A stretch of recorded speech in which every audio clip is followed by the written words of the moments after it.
Vermand 1-0. Vermand 1-0. Vermand 1-0.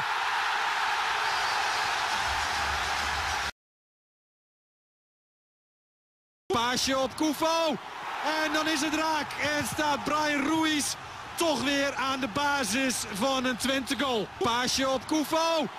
En dan is het raak. En staat Bryan Ruiz toch weer aan de basis van een Twente goal. Een speler van absolute wereldklasse. Hij wordt bedankt door Blaise Koufo voor dit intelligente steekpaasje. Ja, hij staat er altijd op de momenten die ertoe doen. En dit is zo'n moment. De schaar, de beweging, de bal afgemeten. En Koufo rondt natuurlijk ook niet onverdienstelijk af.